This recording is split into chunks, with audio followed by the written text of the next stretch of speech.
Veterans, yPrime veterans who are here with us, you've probably seen so much change in the industry since you've started.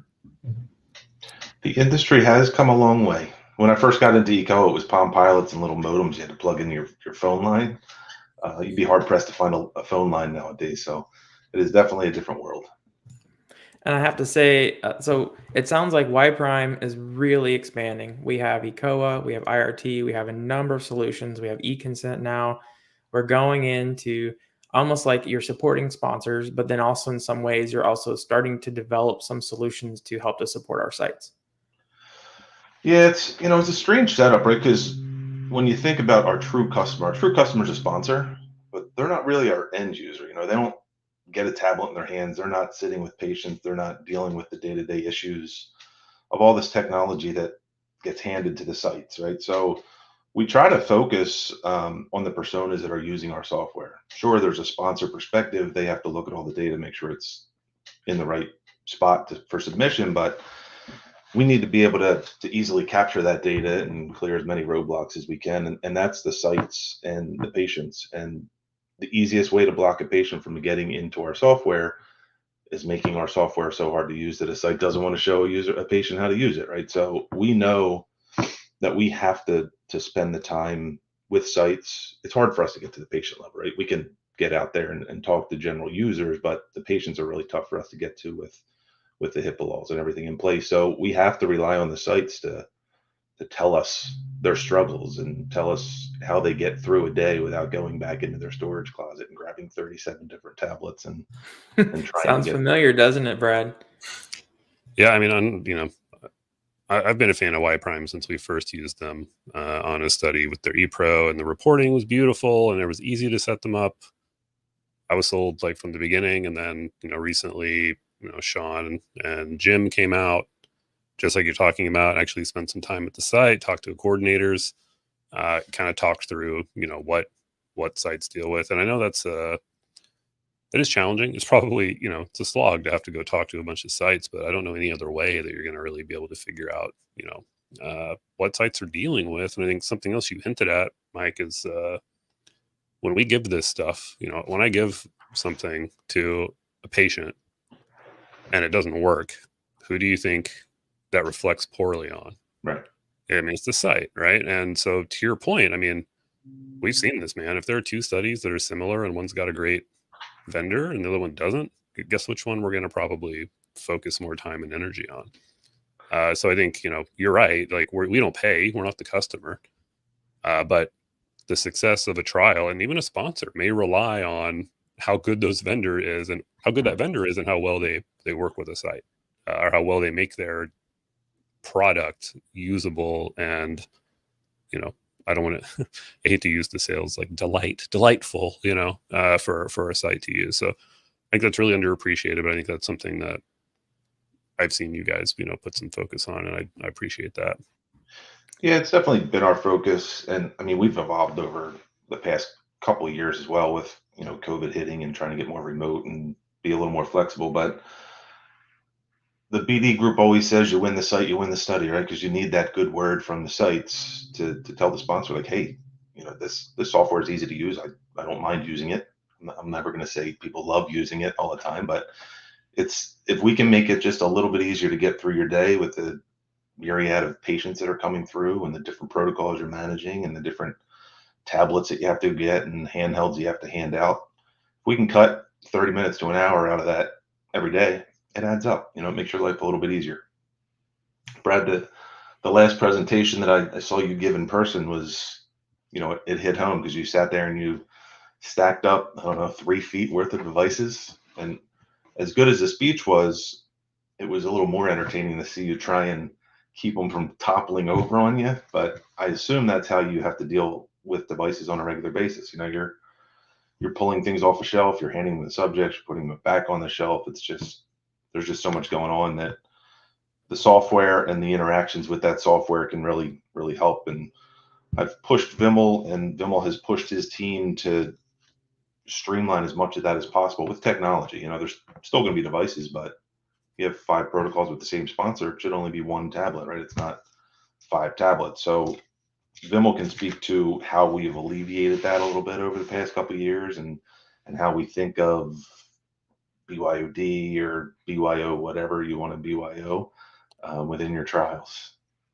Yeah, I want to hear about that. And I also want to say, like, I was like super blown away by, I did my little talk, and then was it the next day, a yPrime team had like come out with like a sort of like minimum viable product. Like, look here, we can help solve some of those problems just based off that 7-minute, rant I kind of gave. So again, I think creating the environment for that conversation to happen, also picking up on the fact that, like, look, sites don't want to, they're not complaining to complain. Like, they're doing it because like we can't solve the problem, and you guys picked it up and at least did something with it. I know, that's a quick sort of performative thing, but nonetheless, I mean, I commend you guys for that. I thought that was pretty cool. Sorry Yeah, it to was cut you cool off. to see that feature come out. It's actually on our roadmap, that QR code thing on the devices and stuff. I still challenge that competition. I say it was rigged because Jim and Sean were on the team that won. That's our CEO and our founder. Yeah. So Yeah. the feature's awesome. It's going to be very impactful, but the win, I question the win. So I wonder, Dan, do you run into the same tech stack challenge where you get tech burdened with so many different devices? Yeah, for sure we do. We have seen a lot of bring your own device. So we do get the smartphones for patients that don't have their device, or maybe are not comfortable with getting an app on their phone.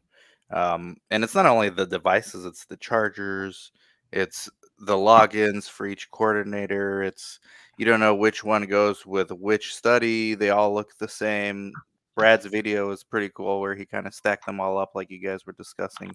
Um, we often don't know what studies some of these devices belong to. They're just in a room. Like, sponsors tend to think that our study is given certain space at the site's office, and then this study is going to be separated. No, they all end up in the coordinator's room, so they're all intermingled together.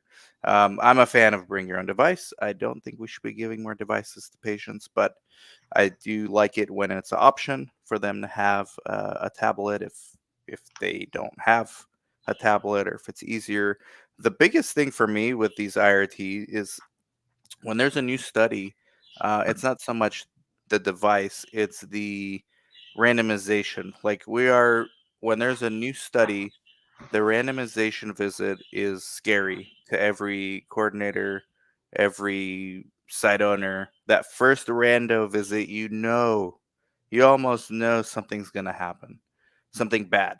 And it's usually the IRT's not doing something you need it to do.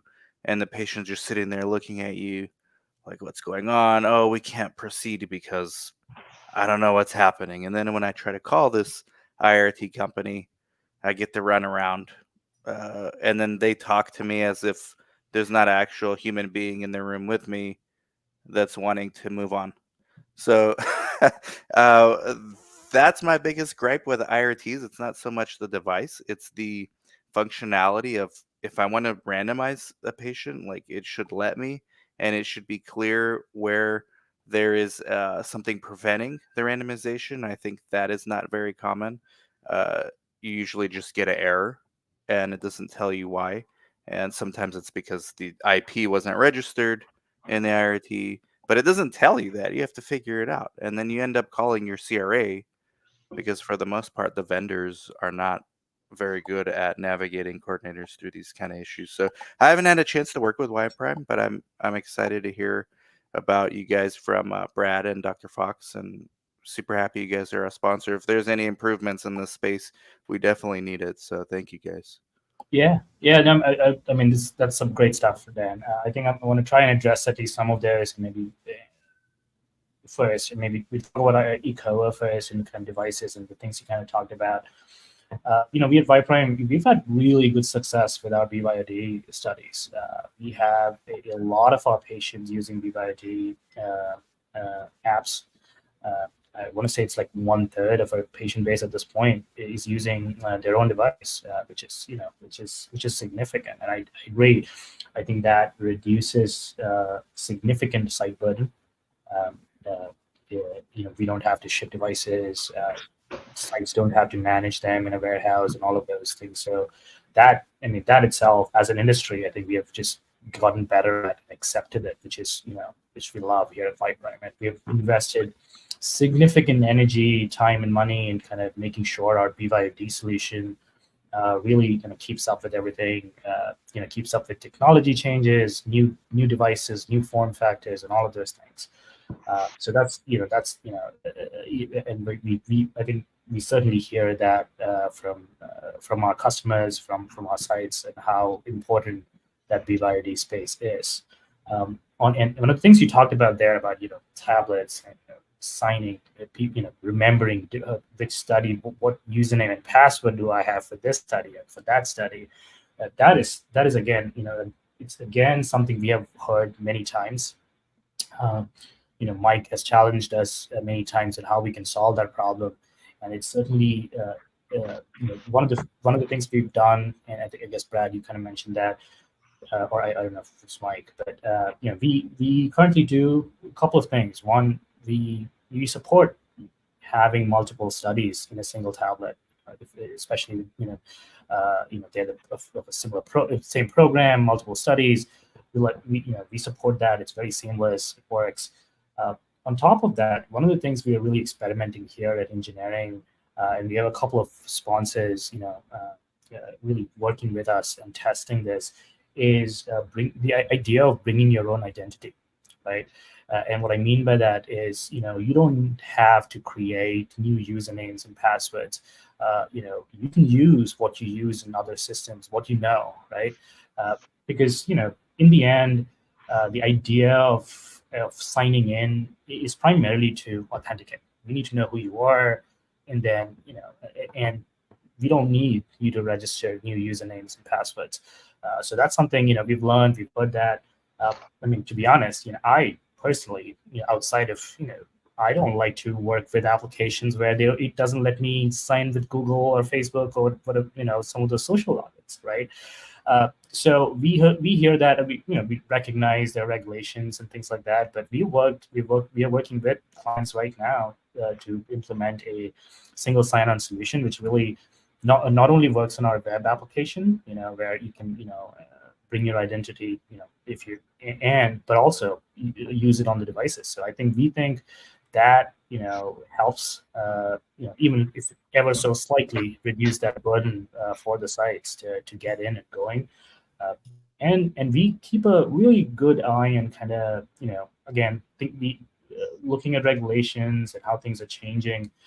Part of our I keep telling Mike, it's hard to keep things secure and also keep it easy to use, right? They just don't work together.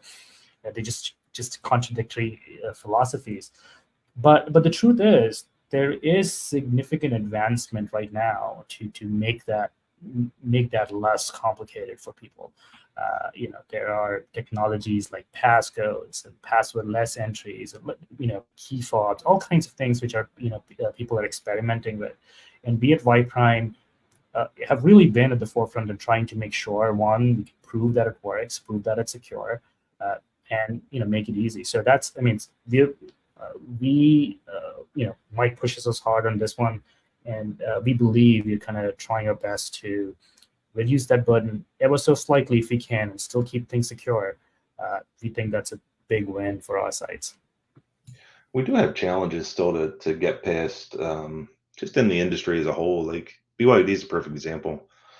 I think Apple came out with the App Store in like 2011 or something, a while back. And it wasn't probably until COVID that BYOD really took hold. People were so hesitant to use it because you lose a little bit of control. People can change the volume on their phone when it's their own phone. So the lagging approach in this industry does handcuff you a little bit. So you have to be creative when you roll these solutions out. Make sure that we're answering the question from all the regulations and the quality groups, and still keeping the end user in mind on how we can make things a little more convenient.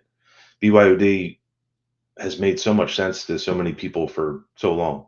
I don't know why it took so long, but it did. A third of our users sounds great, especially because it's only been 3-4 years that we've offered BYOD. But it should be much higher. And even in a perfect scenario, if a study comes to us and they want BYOD, it's still only 80%. They still want to send 20% of devices out just in case, you know. And that's fair. If people don't want stuff on their phone, they don't have a capable phone, you want to hand them something. But I feel like BYOD or whatever the most convenient option should always be the primary. Then the others are a fallback.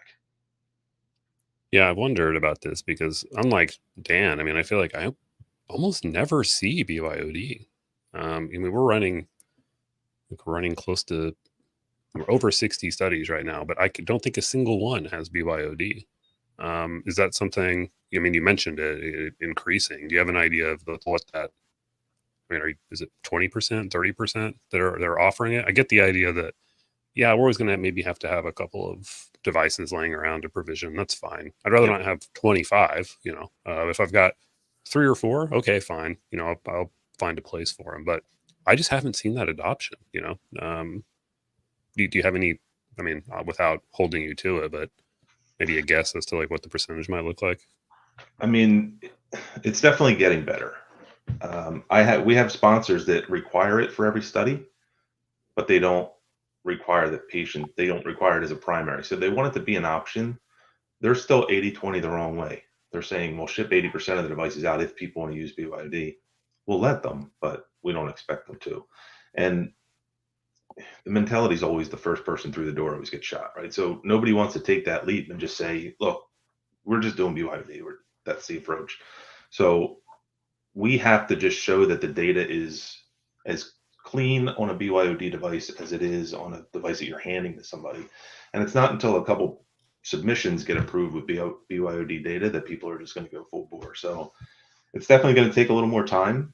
If the past 3 years has been a third of our growth BYOD, it's probably going to be another 3 years until we're at the 60% mark, right? It's going to be slow and steady, but we have to make sure that steady is really there. We can't really drop the ball on BYOD and set us back.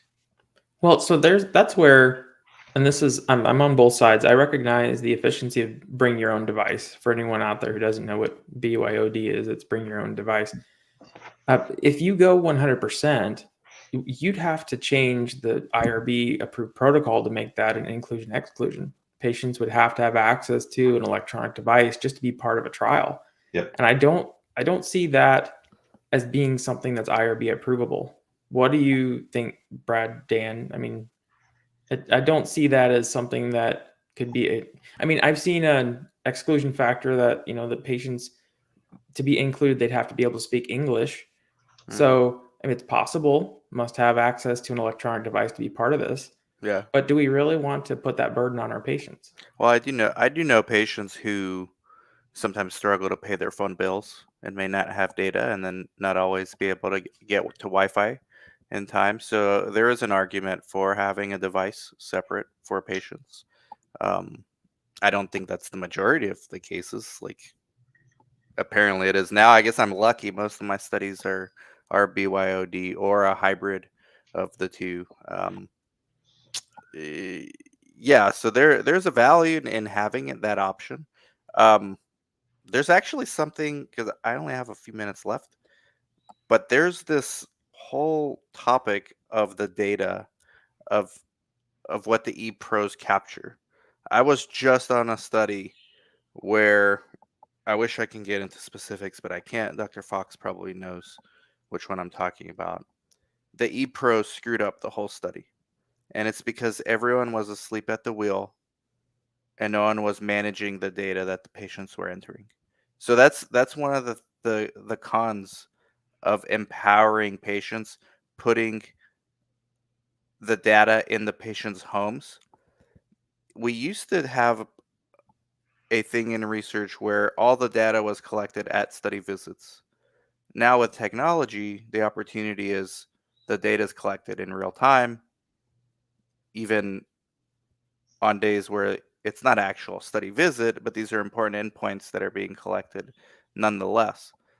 Sites, the paradigm is to look at the data at visits.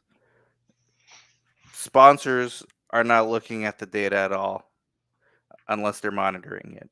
The vendor, I don't think they care what the data is. They're just providing the service. So somebody needs to pay attention to what data is actually being entered, and we need to have like triggers and alerts and warnings to the sites. Hey, patient is not compliant, or patients entering things that are exclusionary.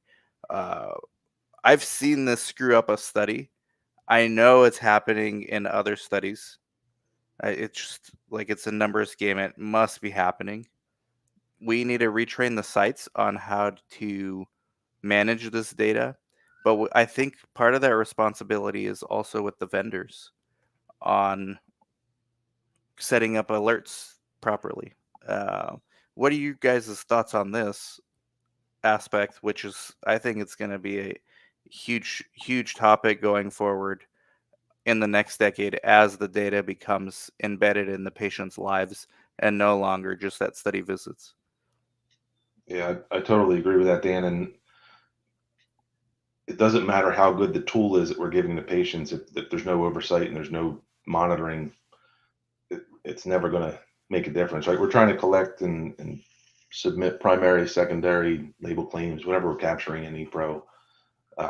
Somebody has to keep an eye on it, and we still don't do a good enough job of the alerting and messaging around whatever we're trying to monitor. But I think that's the way to do it. Make sure that you come up with a notification plan, an alert plan. It's a delicate balance, right? Because you don't want to push too much. There is a such thing as alert fatigue. So you have to come up with a really impactful and valuable messaging strategy around each protocol. You can set standards, but each protocol has its own nuance. So whether it be push for patients, emails for sites, a dashboard for sites when they log in, a dashboard for a sponsor when they log in, you have to make, people aren't going to dig too far. So you have to make it upfront and visible and easy to get to. So, we've talked about it, and Vimmel's working on some stuff now to increase alerting, SMS, email, push, whatever the case may be. We have to have that flexibility. Dr. Fox, to your point, to BYOD, we can't force people down a road, so we have to give optionality, right? You don't want to exclude people or make it difficult for people to get into a study or run a study. So you have to have a couple different paths. I am not a huge fan of getting alerted all the time. I'll go check things as I need to check them. Brad, you might be a huge fan of getting an email every day with an overview of your study. It depends on the person. So much like our engagement strategy for people, it's a personal preference that you have to be able to set up and configure to get the most value out of for yourself. Yeah, I think in Fox's, to address Fox's, concern. I think Mike said it best. Like, I think it's not that, I don't know if it makes sense to have a world I've seen where it's full BYOD, but if we can flip the 2080 to 8020, I think that's perfectly reasonable, and you're not excluding anyone. Again, option exists. I'm not against the idea of, again, having provision devices. I'm against it being the only option, because even patients are like, why are you giving this to me? I don't want to carry two phones. This is insane. I have a phone that works perfectly well. I'm not, not a drug dealer. I don't want my wife to think I have a separate phone on the side, or, whatever the case might be. It's a burner. Yeah, that's right. So, I think that's, perfectly reasonable. I also think, generally speaking, first of all, I think yPrime, in my experience, did a pretty good job of letting the site know when there were missing diaries over the course of like a day or two. So we can follow up, because it gets to be a lot to manage, to Dan's point. And if you're giving someone an e-diary where they're filling it out every day for a year, and then think about, well, there's a wearable and there's something else. Well, we're inundated with having to review data. And technically, that's still a responsibility of the PI, but we can't get to the data. We don't know what it means. It becomes ridiculously overwhelming to imagine a world where, we're pulling all these exploratory data points for God knows what reason. And that's the temptation with the sponsors. Like, this technology the case of the while you're at it. Hey, while you're at it, we got this trial. We don't want to spend all this money. We're already paying for yPrime. Might as well throw this in there. And then it's like, okay, well, if the patient only comes every 30 days to the site, you want me as a coordinator to review like every day within that 30-day window what that patient's inputting, and we're not actually getting paid for that work. Like, so there's like a gap here between what the industry, I guess, is expecting to get versus the reality of life as a site, that I think we're going to have to fix this problem, because this data, the custodians of the data used to be the sites, but it's becoming some like mishmash of vendor slash site slash patient, Yeah. and no one's really watching it. No, I think, yeah, everything you guys said accurate, and as Mike mentioned earlier, I don't believe we do it right now, right? I mean, we do a few things, we do push notifications and things like that to the patients, but we have been investing, and this year significantly investing and thinking about data monitoring and how we could essentially be, as you mentioned, as vendors, be more proactive, right? How can we make sure the data that is coming in is accurate, or as in doesn't have are we finding trends which could cause which kind of leads us to some ideas there. So monitoring is a big, I don't want to overpromise there, kind of saying that it's something we'll be able to solve, but it is on our mind, at the forefront of our mind at this point, especially this year, as we're trying to build data warehouses and kind of figuring out how we can pull all this data in and surface, as Dan, you mentioned, to the sites, instead of asking them to monitor it every day, really kind of start looking at trends. We do. I mean, again, I'm an engineer. I am optimistic about technologies that are coming, machine learning, and all of that, which of how I believe there's a bright future there when it comes to data. That's machines can do a really good job at figuring out trends. Somebody would still have to look at it, but would be able to kind of cut out the noise and make it more focused when it comes to alerts. I'm an optimist there. I feel like we can get there sooner than we think. Yeah, and no one's got the answers, but just the fact that you guys are aware that this is an issue, even sites are not really aware. I think the majority of sites are asleep at the wheel. Ours was also. We just, in this particular study, we got lucky. Our patients were actually doing what they were supposed to do, but if they weren't, we would have been asleep at the wheel too. So just the fact that you guys are aware of the problem, I think that's a huge step. And also keeping the vendors independent of the CROs is a huge win as well, in my opinion. So yeah, kudos to you guys for that. Yeah, Dan, I think one thing that people lose sight of is that a site can be super attentive of one study and then miss something on another, because I think people forget that, what you say, Brad, you have 70 trials running that you have to keep an eye on, right? So we have to try and get one level up and give you a view into everything you're working on. And we can't, maybe someday we can get to all your studies, but we know that at least we can show you all the yPrime studies that you're looking at and give you a dashboard of all the different metrics that you want to look at across the board, so that you can get a view into everything instead of saying study 1, okay, got it. Study 2, all right, we're good. Oh crap, I missed this on study 3. It's, you just don't have enough time in the day to go to all the studies and check everything. I was wondering, so Vimal, you said that you're maybe looking at ways for people to bring their own identity for accreditation, for verification. Mhm. Do you see a world where, if we do have devices from sponsors, like let's say it's a yPrime device, if you bring your own identity, you could actually access multiple trials from multiple sponsors on a single device? I think multiple sponsors gets a little trickier. I mean, I don't know if we have that level of engagement when it comes to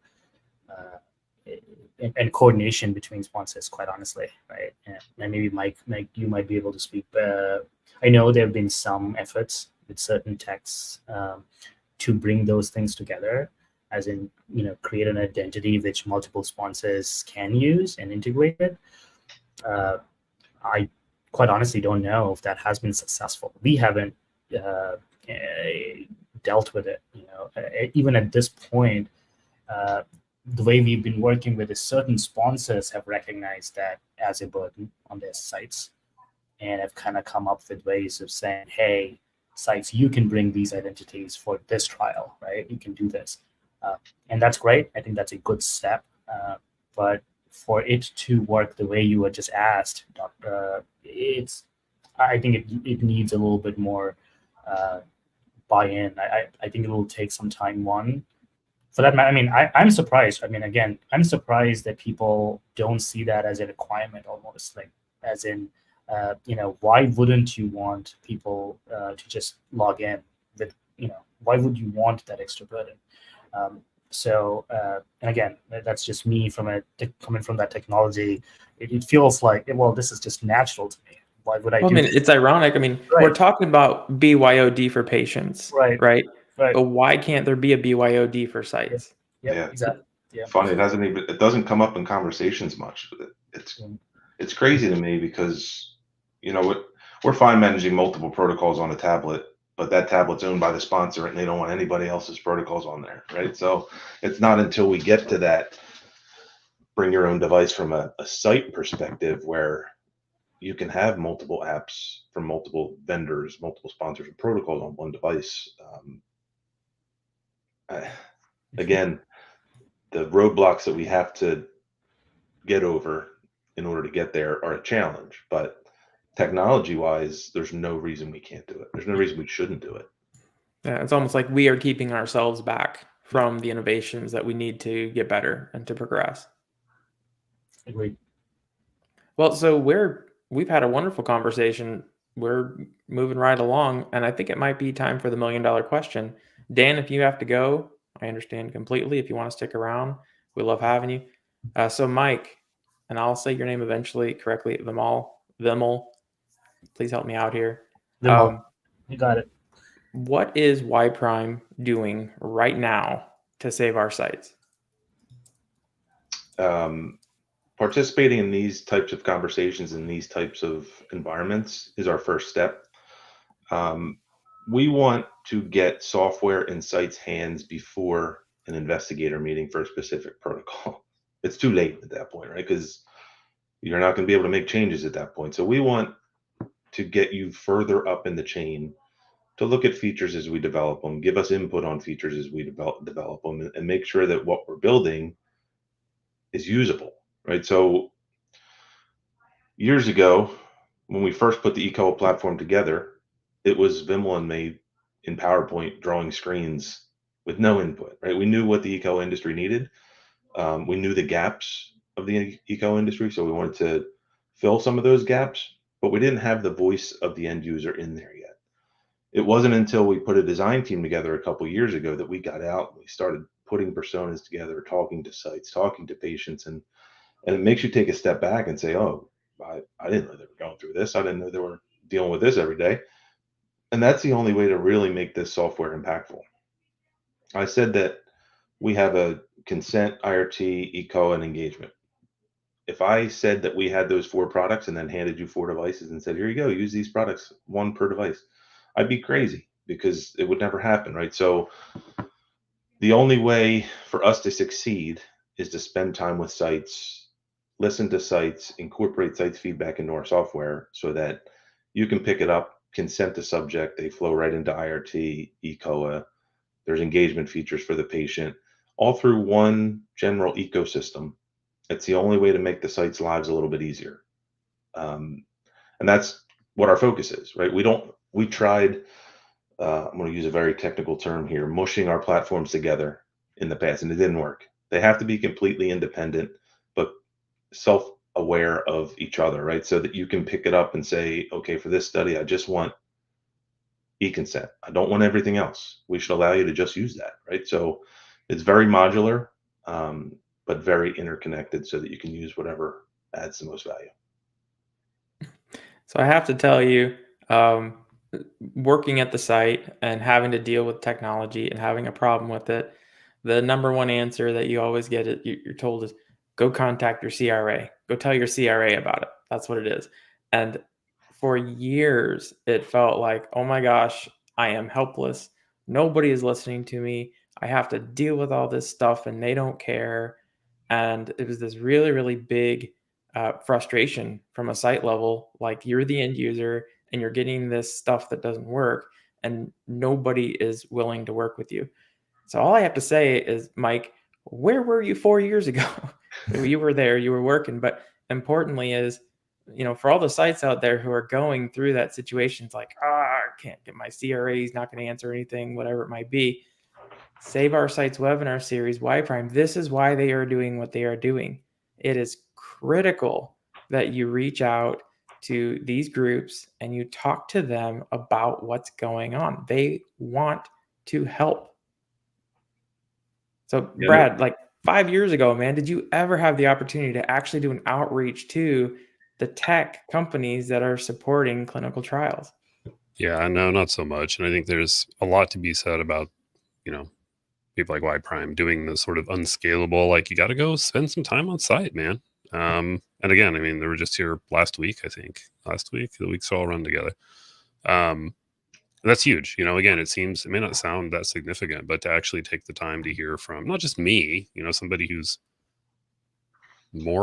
said more than enough, publicly, but like our coordinators, pull in our coordinators who are dealing with all this stuff even more than I am, and to hear from them, and not just hear from them, but clearly be engaging and taking away, some nuggets out of that. I mean, that's huge. And again, that's not something that you can accomplish overnight, or, even over a small period of time, or at scale. Really, you got to go out and do the work. And I think that's huge. And now, the sites are developing those relationships, which we didn't see several years ago. If I'm pissed, I might call Mike up and be like, "Hey, man, what's going on here?" I probably Mike's gonna be like, "What have I done?" Probably Well, won't I call. mean, that's the best way to do it, right? So I challenged Vimmel to get his team to own automation testing for our product. And the thought was, if something breaks and you're getting a phone call at 3 a.m. because it broke, you're going to make sure that you write the best software you can. So when sites have our email addresses and our phone numbers and we're the people they're going to call, we're going to make sure that what we're sending to them is really usable and user friendly, because we don't want the phone call of somebody being pissed off. So the mindset is, we can't hide anymore.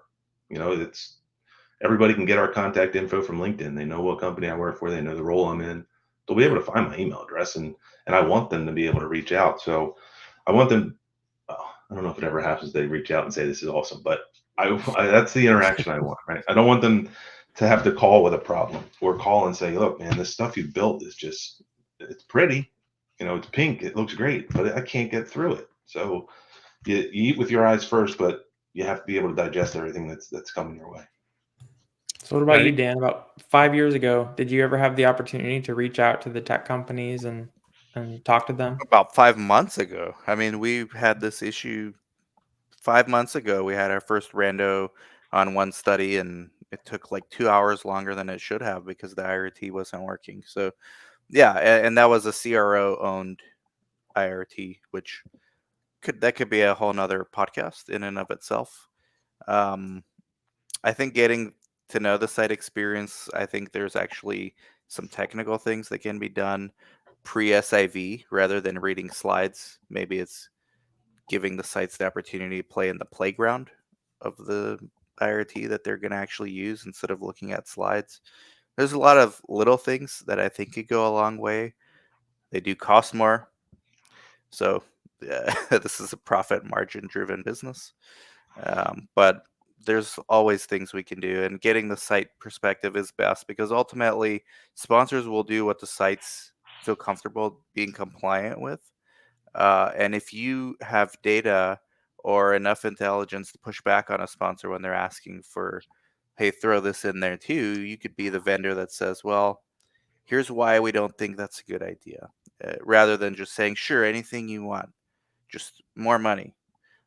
So I do think we need more vendors like that with that mentality. And it doesn't I have mean to that say, no, go we're ahead. going to deliver.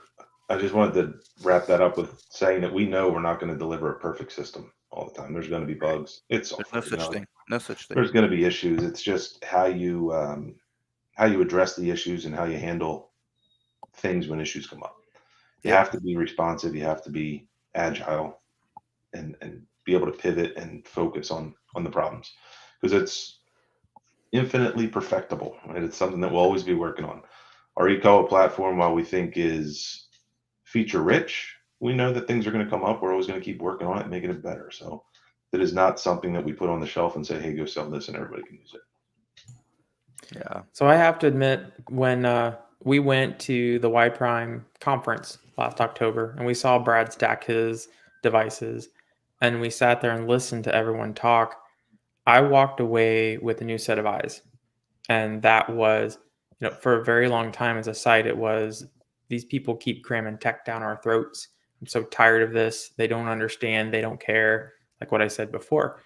And when I left that conference and I talked to the folks at yPrime and I saw, like, for example, what Brad said, they literally listened to what Brad said and came up with a concept within 36 hours and presented it with cardboard boxes and QR codes. That meant a great deal because it really showed me that I was wrong. I knew after I left that conference that the people who make this tech really do care. They care about the sites, they care about the patients, and they care about the experience. And it inspired me to want to develop a relationship with them so that we can have better experiences, so that we don't have to sit here and mull over bad things and actually do something about it. So I'm sold. I know for a fact that yPrime has already demonstrated to me with their actions that they are here for the sites, and they listen, and they're working on very innovative ways to make things better. And so for that, I really do appreciate what you do for this industry. And I've witnessed it personally. I appreciate that. It's always good to hear that we're at least on the right path. We still have a ways to go, but I think the mindset's there and the relationships with the sites are there. So we're off to a good start. Well, I think we're hitting a sort of inflection point where I think you've got, not that sites weren't hungry to be a part of the process before, but I mean, even now, their voices are being heard a little bit more. But I think it's going to be good. Ultimately, it's going to be a little painful probably for everybody to hear once we get past the like, hey, this is what sucks. But I think what was beautifully displayed, as Fox said, is it's not empty complaining, man. Like, you guys can help solve this, and we want you to. And that's why we bring these things up. And so it was really validating to be like, okay, see, they didn't just go, oh, hey, man, this guy's just standing on stage and complaining about e-diaries. We're in a position to be able to help solve the problem, and you did. And I think that's unfortunately really unique. I wish it were more common, that it was viewed that way. Like, here's our problem. Please, can you help us solve it? Oh, you can? Beautiful. Then everyone's happy. I think more vendors need to do that. It's not just lip service or something that sounds good. It's if you actually listen to what sites say, I really think more sponsors will be interested in choosing you as a vendor for their future work. Because if you can figure out the sites, you can kind of figure out a huge part of the problem that the sponsors have. All the sponsors basically have the same issue. How do we get sites to be compliant and use these tools? Well, yeah, I mean, at the end of the day, isn't that, I think it's not just the right thing, but it's a smart thing for a vendor, right? Like, yeah, if you can go back and be like, hey, man, sites love us, and we are, if they use our system, they're more compliant than if they use so and so system. So I think it serves multiple purposes, and I think it's just a smart business move, right? I mean, I don't know why we're not seeing more of it, but maybe that's good for you guys. Get that competitive advantage. It's the early days. It'll happen. These are the smart ones, Brad. So big question, Mike, and this is where you said the voice of the sites is valuable to yPrime and to eCOA, and you like it when sites like utilizing your technology. How can sites help to support yPrime? I mean, what can they do to help you? Just be as vocal as possible. Not all feedback is positive feedback, but all feedback is important feedback. So we need to figure out ways to get in front of more sites. We want to put together some site user groups and have some other forums for feedback. We do have our design group now, which includes a researcher. So her name is Nadia. She's across the pond, but she's working on setting up some conversations for next year to really get the site's voice in there. So just participation is all we would need. We're going to try and get some information out there on LinkedIn and some other channels. But if you see something, raise your hand, get on board, try and make a difference and change some software. And is there anything that sites can do to advocate to sponsors on your behalf? Kobe Bryant always said, if you're good at something, you don't have to tell anybody, right? So we let sites just give honest feedback about us, whether it's positive or negative. I don't want to lead the sites down a path of championing for yPrime. I want them to come up with that on their own. Well, perfect. Well, we're coming up to the hour, so we can go ahead and wrap up. Let's do really quick summary real quick. But before we do, who's going to save our sites? That's me. Yeah, I'll be there. All right. Could you tell the audience something about yourself that's not research related as a nice icebreaker? Ooh, it's a tough one. A couple of things. I mean, I keep telling Mike I'm not this super interesting person, just a geek nerd. No, but I speak 5 languages. It's probably not too surprising. Come from India, grew up there. Lots of languages there. But love traveling. And I mean, and in somewhat on a serious note, I actually, my wife was diagnosed with a rare autoimmune disease a few years ago, right? It's a personal, and I dealt with, going through, and it wasn't a clinical trial, but, dealt with going to hospitals before she got diagnosed. In the 3 months or so before she got diagnosed, we went to 40 doctors. Yeah, literally, but, it took that long. And every time we went there, as frustrating that process as a patient and caregiver was, I also saw how frustrating, systems and things doctors have to work with this, right? Pulling the, what did the last doctor say to you? Like this, that, all kinds of. So I understand it, and I think I have. I'm passionate about what we do here. Because of that, I feel like most people who who work have a similar story to tell, right? So when it comes to what you just said, Dr. Fox, I don't believe it is that we don't listen or we don't care. I think if we have the right forum to kind of get that voice across, I think it will be heard. Things will change. But yeah, so I guess I switched the topic quite a bit. But yeah, I mean, say hello to me when I get there in Arizona. Excited about that. If you are multilingual, we can certainly figure out who speaks more languages than me. That'd be cool. Yeah. One thing I've learned about Vimal, working with him for 8 years now, is I've never seen him turn down something to eat. He'll always try whatever you put in front of him. So I challenge people at SOS to see if you can get Vimal to turn something down. That is true. Oh, Vimal, you're going to be full. Give him weird food. Yep, See what he'll eat. I just ate crickets in Mexico City 2 days ago. Oh, wow. Ooh, that's awesome. So Dan, you're an alma mater at U of A. What food would you recommend Vimal eat? Oh man, El Güero Canelo for sure, best burrito, hands down I've ever had. It's in the South Side, actually, kind of close to where you're staying, Fox. We might need to make a side quest and Do go a there. burrito run, right? Yep. I'm looking forward to it. Yeah. All right. Well, let's do 30 seconds each. Let's combine yPrime with Save Our Sites with how are they doing it. Everyone, let's start with the SOS team. Brad, Dan.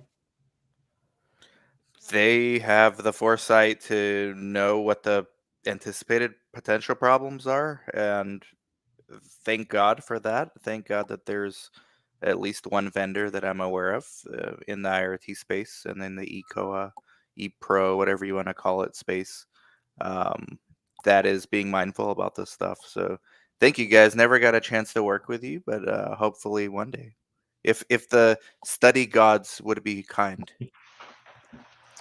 Yeah, I mean, I was a yPrime fan before I knew any of you guys or anybody there. We used it on a trial, and I was like, oh, this is like miles easier and makes more sense than the ones we were using previously.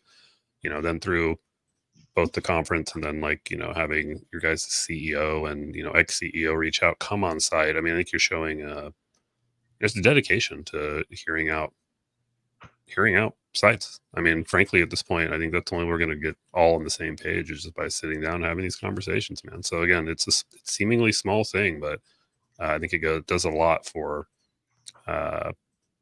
just the general goodwill and hopefully continuing to move the needle forward. I agree. All right, Vimal, Mike, go ahead. You want to wrap it up? Yeah, I mean, looking forward to those burritos for sure. But yeah, no, I'm excited to go down there and meet people. Really here. I put from coming from engineering, I do think that kind of just meeting people who do this day to day and kind of hearing from them, I think there's a perspective which we typically don't get. And I think I want to do this. I want to make sure my team can attend similar forums more often, so we just we can come up with ideas and innovations to kind of help. Yeah, All we're, right, and we're excited to be Mike, here. bring it home, man. Yeah, we are excited to be part of SOS. The more you talk to Vimal, myself, anybody from yPrime, you'll see that we mean it. We want to make things better, but we also don't know what we don't know. So if you see something that can get better, let us know, because that's how we think about it, right? If you tell us, we'll think through it. We'll try and come up with a solution and get that in there. So just bring it on. Let us know what needs to get fixed. All right, be careful what you wish for, Mike. Yeah. All right, audience, Mike said, bring it on. I challenge you, bring it on to yPrime. If you have a tech problem, a tech interest, something that's bothering you, something you have a great idea for a change, talk to yPrime. They are listening. They are here to help save our sites, and they are working diligently to make sure that our lives are better. His email is in the show notes. Yep, his email's in the show notes. Well, Vimal does the actual work, so that's all. So be sure to check out their website, yprime.com. Tell them what you think of their new logo, and we'll see you very soon in Tucson. All right, Thank you. bye, everyone. Thank you. Great, thank you.